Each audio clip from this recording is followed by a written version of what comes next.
শাক খেতে পছন্দ করেন তাদের জন্য আবার একটি নতুন রেসিপি নিয়ে চলে এলাম। সেটা হচ্ছে লাউ শাক। এই শীত ঋতুতে বিভিন্ন ধরনের শাক পাওয়া যায়। আজ আমি লাউ শাকের তরকারি বানাবো। তো চলুন ঝটপট দেখিয়ে নিয়ে যাক উপকরণে কী কী লাগছে এবং সাথে থাকছে অনেক টিপস।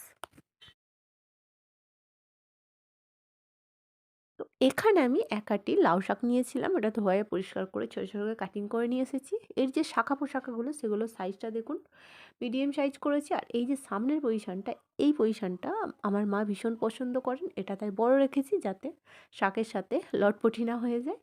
তো এখানে দুটো আলু নিয়েছি মাঝারি সাইজের, রাউন্ড শেপে কেটেছি। আর তিনটা আস্ত মরিচ নিয়েছি। আর লাগছে এখানে একটা স্মল সাইজের পেঁয়াজ, এটা স্লাইস করেছি। একটা ছোট ফুরুলি বা চপ আমি ফুরুলি নিয়েছি। এখানে 10 থেকে 12টি ডালের বড়ি। আর হচ্ছে কিছুটা রসুন থিতো করা, মশলা খুবই অল্প, হলুদের গুঁড়ো 1 টেবিল চামচ, জিরার গুঁড়ো 1 টেবিল চামচ এবং স্বাদ অনুযায়ী লবণ।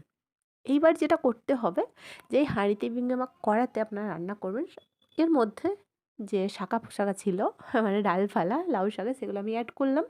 এর মধ্যে স্লাইস করে রাখা আলু, আস্ত মরিচ, থিতো করে রাখা রসুন, এরপর হচ্ছে স্লাইস করে রাখা পেঁয়াজ এবং স্বাদ অনুযায়ী লবণ, হলুদের গুঁড়ো, জিরার গুঁড়ো এবং ডালের বড়িগুলো আমি অল্প তেলে লাল লাল করে ভেজে তুলে নিয়েছিলাম। খেতে ব্যাপক লাগে এর সাথে দিলে, সেটাও আমি অ্যাড করব। লাস্ট হচ্ছে আমাদের 3 টেবিল চামচ রিফাইন তেল।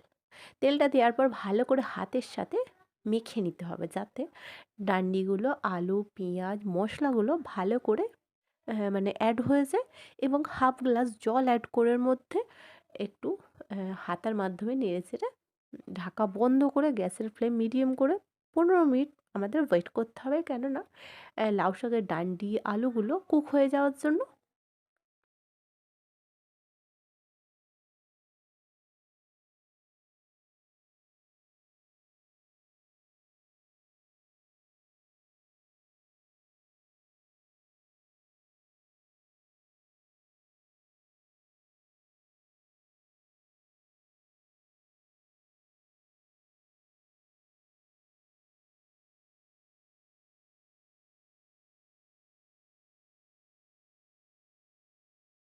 তো ঢাকা বন্ধ করার পর যখনই দেখবেন একবার ফুটে এসেছে, এই স্টেজে আমরা কি করব, যে ফুলটা নিয়েছিলাম সেটা ছোটো ছোটো করে টুকরো করে এর মধ্যে ওপর ওপর বিছিয়ে দেবো।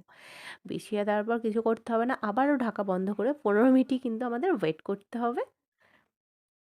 তো 15 মিনিট হয়ে গেছে, চলুন একটু চেক করে নিয়ে যাক ডান্ডিগুলো এবং আলুগুলো কতটা সফট হয়েছে দেখা যাক। দেখতে পাচ্ছেন খুব ইজিলি ভেঙে ভেঙে যাচ্ছে।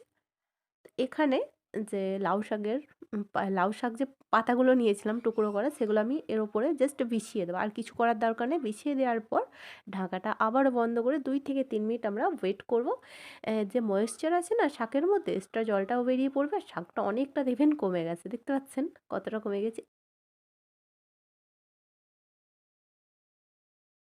এবার যেটা করতে হবে কিছুই না, গ্যাসের ফ্লেম একটু হাই করে হাতার মাধ্যমে ভালো করে একটু মিক্স করে নিতে হবে যাতে লাউ শাকের পাতা, ডালপালাগুলো, আলুগুলো একেবারে একসঙ্গে মেখে যায়। এবং আলুগুলো যদি গোটা গোটা থাকে হাতার মাধ্যমে একটু পুশ করে নেবেন, তাহলেই হচ্ছে সফট হয়ে যাবে এবং শাকের সাথে একেবারে মেখে যাবে।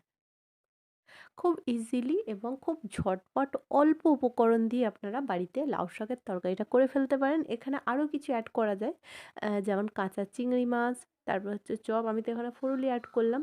বাড়িতে ডালের বড়ি না থাকলে আপনারা কিন্তু বেসনের সাথে হালকা হলুদ এবং লবণ দিয়ে ওটাকে ডালের বড়ি করে মানে তেলে ফ্রাই করে ওটাকে লাউ শাকের সঙ্গে অ্যাড করতে পারেন। আমার পুরো লাউ শাকটা একদম রেডি। গ্যাসের ফ্লেম অফ করে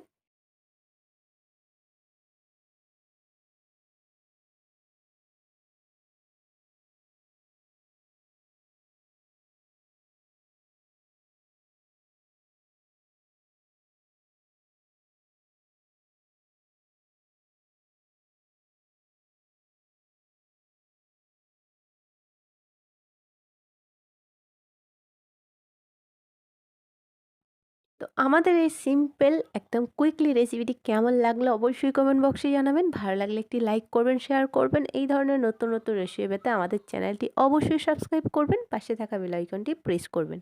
ভালো থাকবেন, সুস্থ থাকবেন। আবারও দেখা হচ্ছে নতুন একটি ভিডিওর সাথে।